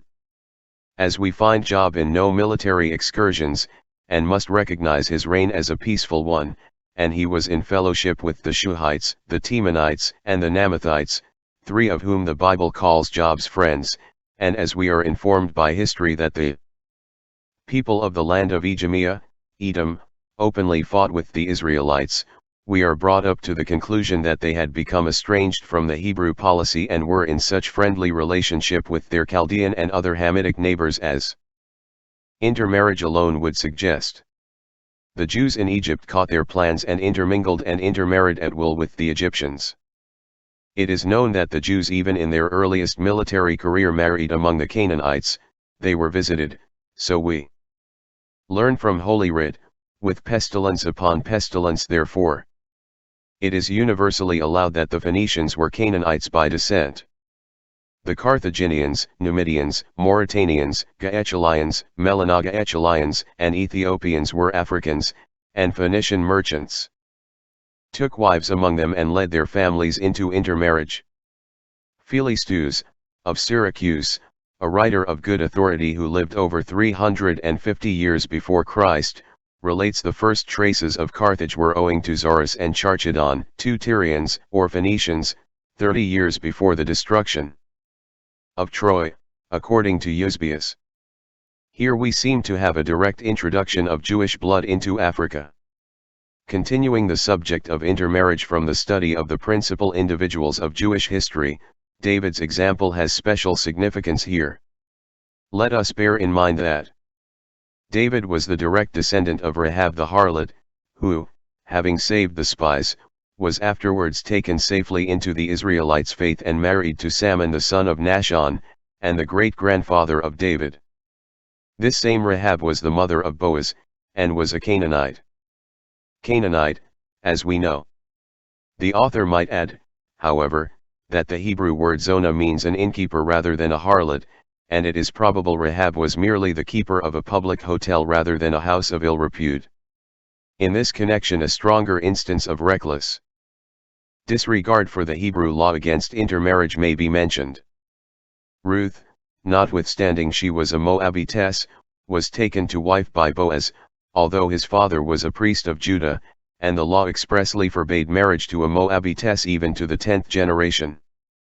The Carthaginians. Carthaginians were Negroes. Eusebius and Procopius are positive that the Canaanites who fled from Joshua retired thither, and St. Austin would have it believed that the Carthaginians were descended from the Canaanites. David was on friendly terms with the kings of Gath, Hamitic, visited among them, and while he was in Ziklag he was joined by a great force of the tribes of Benjamin and Judah who crossed over the Jordan and dwelt with David in Ziklag for several years. History says, multitudes of valiant men, commanders out of the tribes of Benjamin and Judah, and Saul's kindred besides some of the tribe of Manasseh, etc.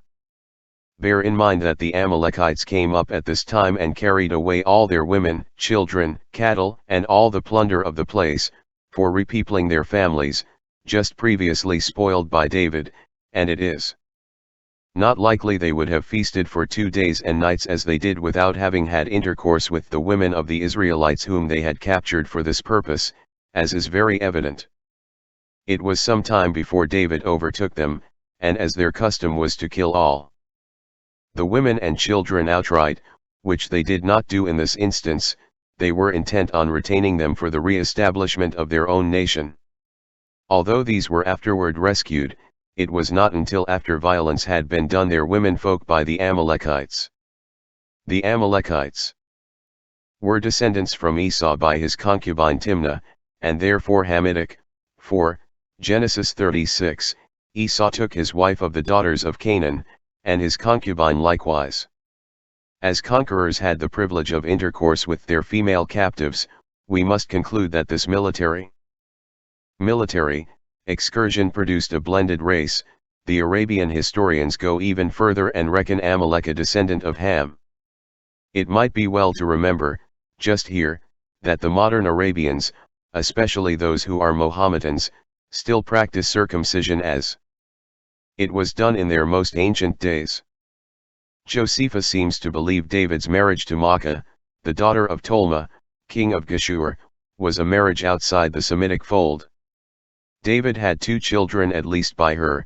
History is positive that Geshur was a portion of Syria in which both the Hamitic and Semitic races had blended, for one eminent authority says, it was the most ancient settlement. This is indisputably the case. But the posterity of Shem, by Aram, did not possess this country wholly to themselves, their relations of Canaan's line being straitened for want of room in the places where they settled Ai first, encroached upon them by degrees and seized a portion of their lot and kept the same until one common destruction and captivation involved them both. ****** We find a very noted portion of Syria denominated from one of the 11 sons of Canaan who may have even settled here in person. We can only deliver it as our opinion that the Canaanite families did, most if not all of them, fix their abode in Syria. But whether the country was more or less divided among the Aramites and Canaanites we forbear to inquire into, since we have little or no authority to build upon. The ancient Syrians, then, were partly descended from Ham and partly from Shem, and both of nearly equal standing in this country. To confirm this, the Arabs have a tradition that Canaanites, Hamitic, were originally in Syria. Justin reckons Abraham to have been at one time a king in Assyria. Cleric and Bishop Patrick, in their notes on Samuel, affirm the Geshurites in the day of David to have been Canaanites. Isaiah 11:11 speaks of the remnant of his people which shall be left from Assyria, and from Egypt, and from Pathros, and from Cush, and from Elam, and from Shinar, and from Hamath, and from the islands of the sea. So we have ample evidence, it would seem, that they were of Negro blood. That David should have intermarried with them suggests its own conclusion. David had in all 16 wives.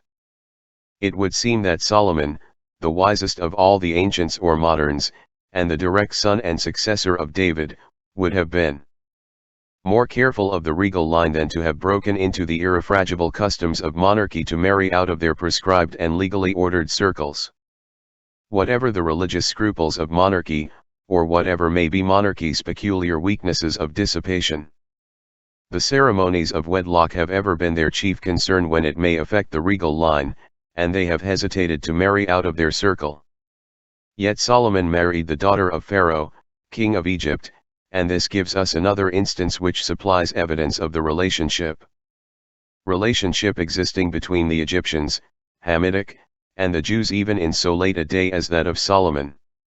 Pharaoh not only gave Solomon his daughter in marriage but also conducted a number of military excursions against the Philistines in Solomon's behalf, and gave other instances to show that there was a close affinity between them. It was at this period of history that the Amorites, Hittites, Perizzites, Hivites, and Jebusites were reduced to the grievous state of bondage and slavery whence it is gathered that they were brought so low as to be unable to answer the demands of tribute, wherefore, being admitted into a covenant with King Solomon, they were employed in the heavy labor of carrying on his vast and sumptuous work, and it is very apparently certain that they were upon their first reduction made proselytes to the Jewish religion, and thus they are thought to have been blended with the Jews, for the text is very definite and obvious, and all the people that were left of the Amorites, Hittites, Perizzites, Hivites, and Jebusites which were not of the children of Israel. Another instance of indiscriminate blending, their children that were left after them in the land whom the children of Israel also were not able utterly to destroy, upon these did Solomon levy a tribute of bond, service, etc. Elsewhere we find mention of these as the children of the Canaanites, which indicates that this blending was directly with the offspring of Ham. In another instance we are referred to certain texts of scripture bearing directly on this subject, and Josephus, the Jewish historian, after enumerating those who returned from Babylon, reckons up 650 who passed for Israelites, but could not make out their extraction. One author, speaking of this remarkable condition of miscellaneous blending on the part of the Jews and Karaites, says, Josephus also found others of uncertain genealogy and servants that attended upon the whole multitude to a great number, there being in all about 8,000 enumerated by Josephus.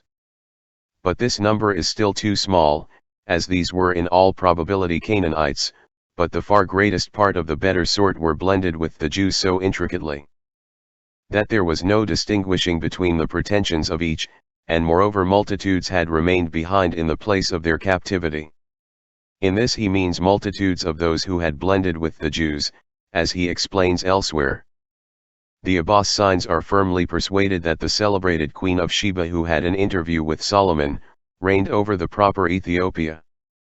They have a history of her written at large, but interspersed with various traditions. The substance of this history is as follows.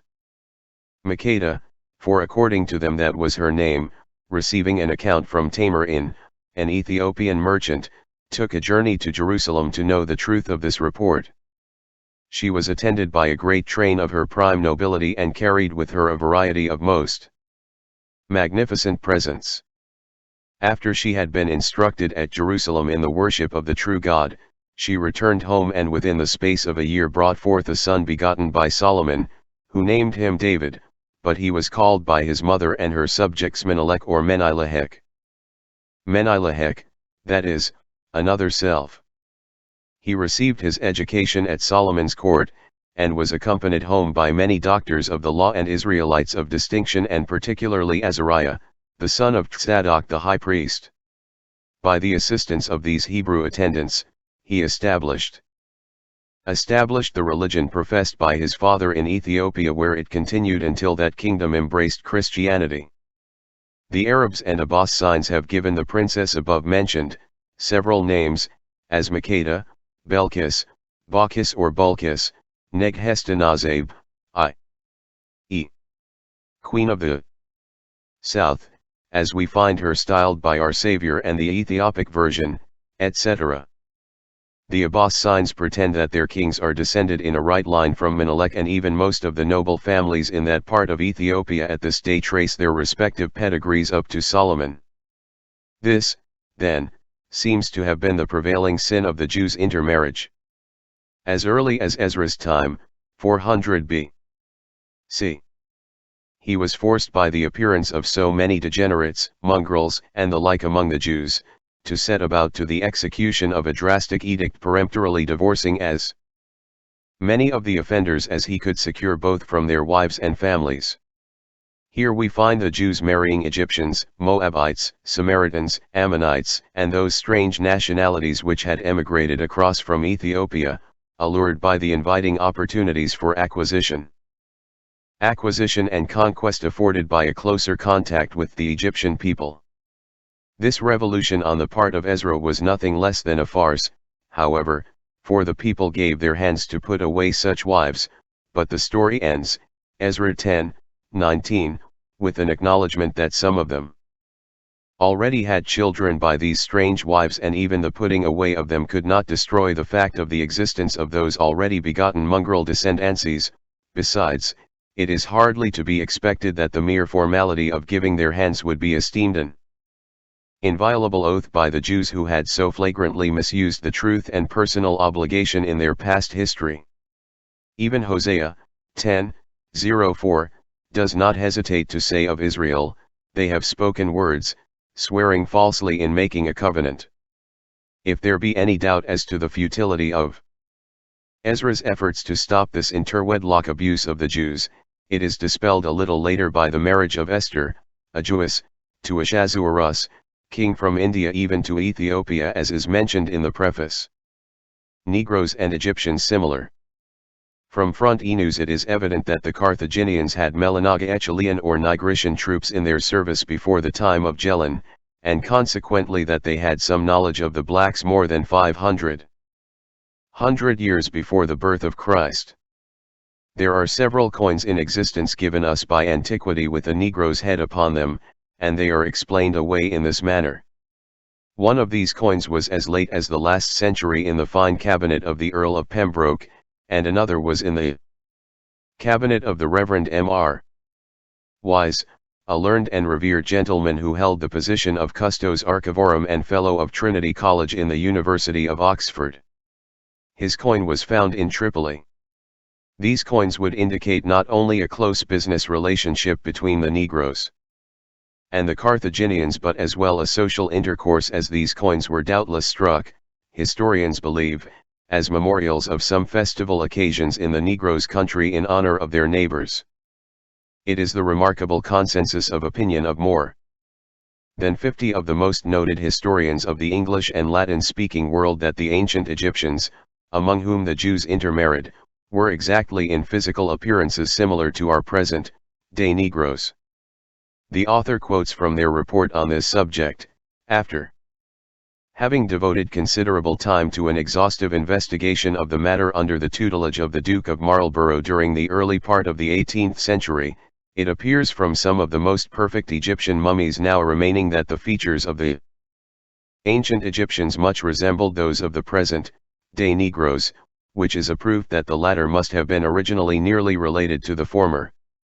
The language, or languages, therefore spoken in these regions bore a great affinity at first to the Egyptian, Arabic, and Ethiopic, and may at this time probably be impure dialects of them. The above would seem sufficiently conclusive to the author, who has already shown the reckless intermarriage of the Jews with the Egyptians, that in so doing they laid the early racial foundations for the Negro-Judean peoples whom we so readily receive among us as merchant princes, social leaders, and financiers, yet who, if history is to be believed, are as much the offspring of the early Negroes as the less fortunate man of color who is compelled to bear the humbler burdens of our day. To those who would discountenance these deductions, the author would say that the ancient Nigritia was but a part of the modern Negroland, as we know that in early times the Negroes, Nigritii, went by the general name of Ethiopians. To what has been said, writes one historian, we must beg leave to add that the Negroes were known to the Egyptians, Ammonii, and Cyrenians before the time of Herodotus. For that author when in Egypt learned it from some Cyrenians who had the relation from Etearchus, king of the Ammonii. This historian adds that the conclusion is therefore that the Negroes are descended from the Ethiopians and that the region of Nigritia was peopled very early. Another author, Leo, suggests this also. The author begs leave to quote here an opinion as to the migrations of the Negroes expressed more than a century ago by an English historian then acting as a preceptor for a member of the royal family, the Ethiopians on the banks of the river Nile or near the source, observing how the adjacent grounds were fertilized by its inundations as they increased, might follow it westward, every one striving to be the first possessor of a great quantity of such excellent soil and therefore advance forward until the Atlantic Ocean put a stop to any further progress. If this be admitted, it will follow that the blacks are not so different from the rest of mankind as some are willing to suppose, that their descent from Adam is easy and natural, in opposition to what our modern infidels pretend, and that their color is only an accidental consideration. As for the word Africa, or as the Arabs pronounce it, Afrikia, which seems to have been unknown to Herodotus, Aristotle, Strabo, and the other most ancient Greek authors, Dr. Hyde takes it to be the same with the Phoenician word or Punic word Habarka, etc. Or Avrika, i.e. the Barca or the country of Barca. This our readers will allow extremely probable, especially since Barca was a most remarkable part of Africa, etc. We must not omit observing here that the first division of the world was into two parts only, viz., Asia and Europe, or the eastern and western parts, Europe comprehending both the continent now going under that name and Africa, which division still prevails among many of the Orientals.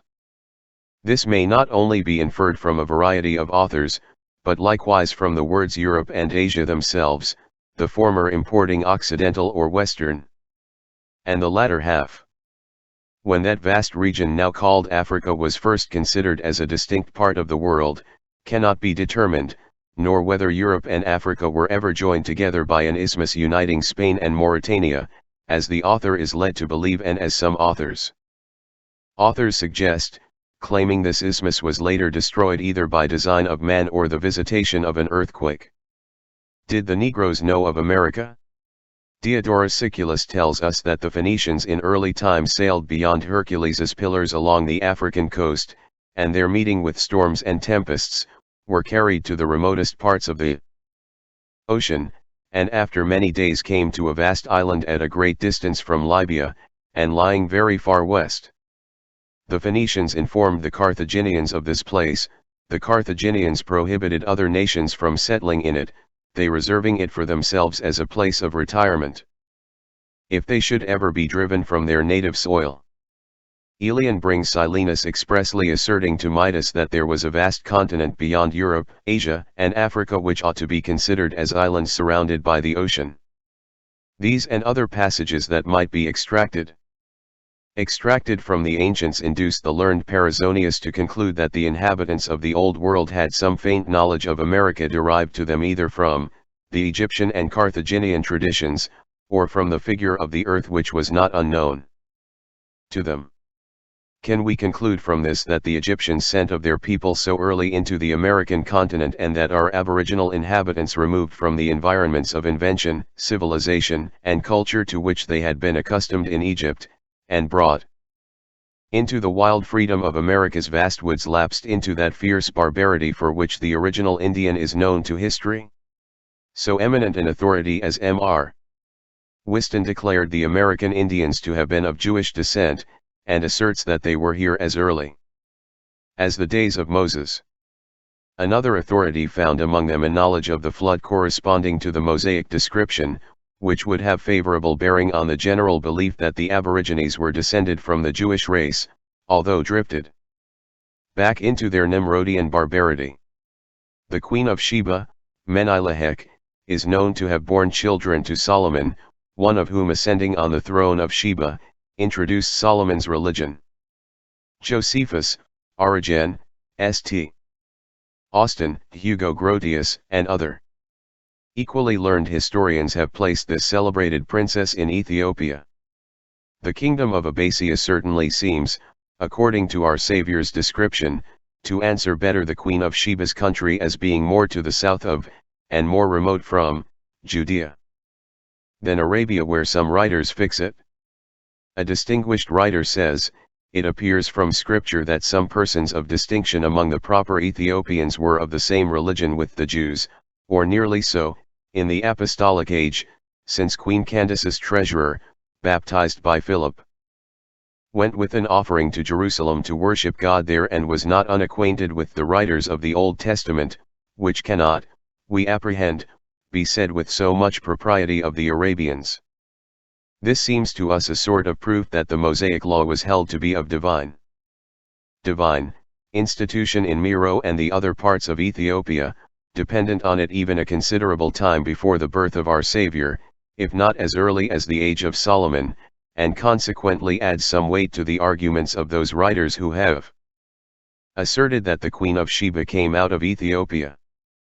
Father Calumet and others suppose the eunuch baptized by Philip to have been one of the proselytes, which the Jews call a proselyte of the gate, but it must be owned that this notion seems not a little improbable, since those were only confined to an observance of the 7 fundamental laws of natural religion enjoined by Noah to his posterity immediately after the flood, according to the opinion of the Jews, whereas we find this man pursuing, and therefore not unacquainted with, the writings of the Old Testament peculiar to the natural Jews.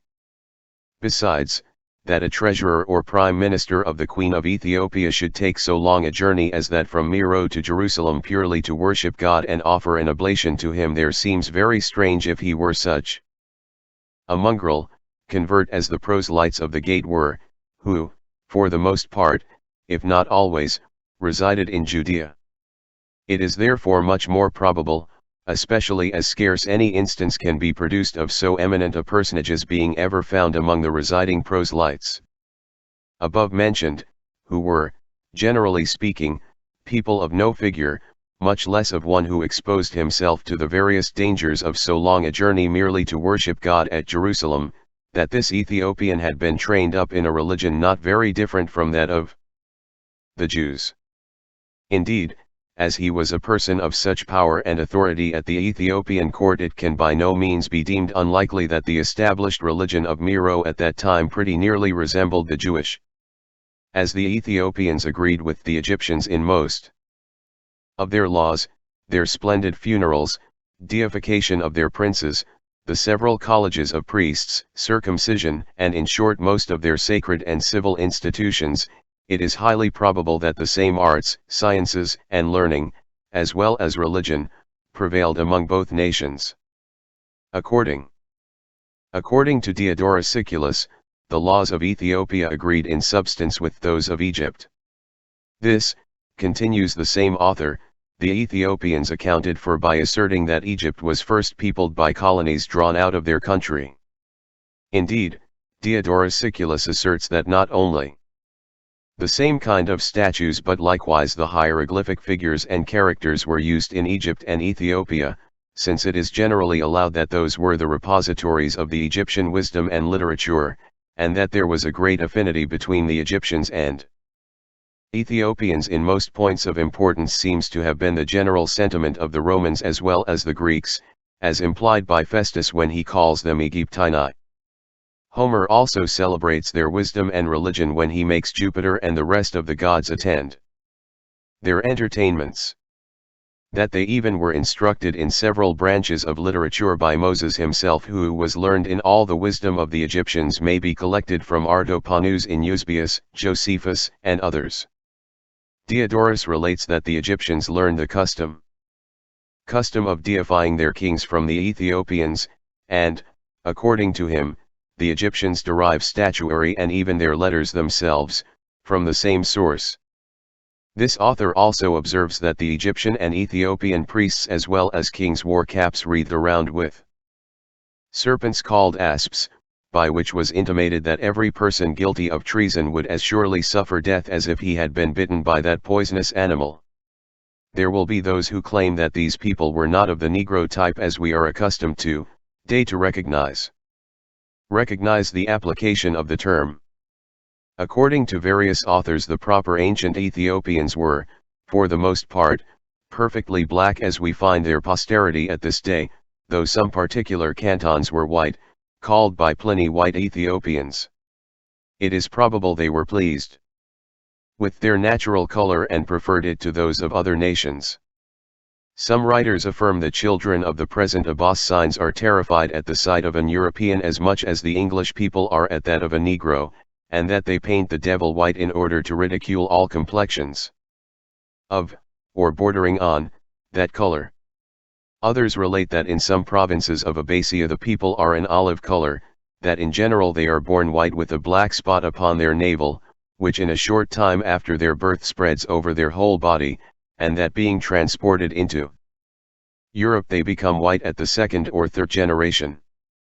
Gregory, the Abbasside, informed Ludolphius that his countrymen came into the world of a reddish hue but in a short time turned black. Their women are strong and lusty, and bring forth with little pain as usually happens in warmer climates. When they are in labor they kneel down upon their knees, as the Hebrew women do, and are delivered without the help of a midwife. Many, if not all of these particulars undoubtedly held equally true of the ancient Ethiopians, wrote Diodorus Siculus, in his comments upon these subjects. Herodotus, himself, in describing these people informs us that Xerxes had not only Eastern and Western or Asiatic and African Ethiopians in his army but likewise Libyans. The Eastern or Asiatic Ethiopians, he tells us, anointed one part of their bodies with a species of gypsum or plaster and another with minimum or red lead immediately before they came into a general action. The Libyans, from his account of them, seem to have been Negroes, who, by Diodorus Siculus, are called Ethiopians. That author gives us the following description of them: they are, says he, flat-faced, exceedingly fierce and cruel in their manners, resembling beasts, extremely wicked, and have frizzled hair. Their bodies are nasty and loathsome, their voice shrill and their disposition such as renders them incapable of being civilized. Some of them carry shields made of the rawhide of an ox and short lances in their wars, others use darts forked at the ends together with bows 4 cubits long, out of which they discharge their arrows by the help of their feet. When their shafts are spent, they fall on with clubs. Their women, likewise, until they arrive at a certain age, take on in the service, and many of them hang a brass ring at their lips. Some go always naked, sheltering themselves from the scorching rays of the sun with whatever falls in their way. Several cover their pudenda with sheep tails and others apply beast skins to that use. Lastly, it is not uncommon among this people to wear a garment about their loins made of human hair, their sheep in this country carrying no fleeces at all. They feed for the most part upon the tender shoots of trees, the roots of canes, the lotus and sesamus together with another species of fruit produced in marshy places. Many also live upon fowl which, being excellent archers, they kill in vast numbers. But most of them use flesh, milk, and cheese for their sustenance. As Diodorus intimates above, many of these, too, have been seated in the heart of Africa as well as on both sides of the Nile, and expressly calls them blacks. We doubt not but he had the Negroes here in view, as well as some of the proper Ethiopians. In fact, as he seems to join together the heart of Africa and both sides of the Nile, and the description he gives of the blacks on both sides of the Nile agrees in most particulars with the present blacks. In another part of this book, we have given a more elaborate description of the descendants of Abraham through Ishmael. It might be well to also introduce the information that Ishmael married the daughter of Modad, a reigning prince of the Arabian line, of Joram.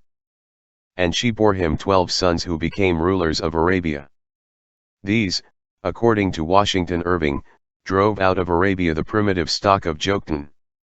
See Irving's Life of Muhammad. This rerouts the statement of those who deny that Hamitic people inhabited and permanently settled Arabia.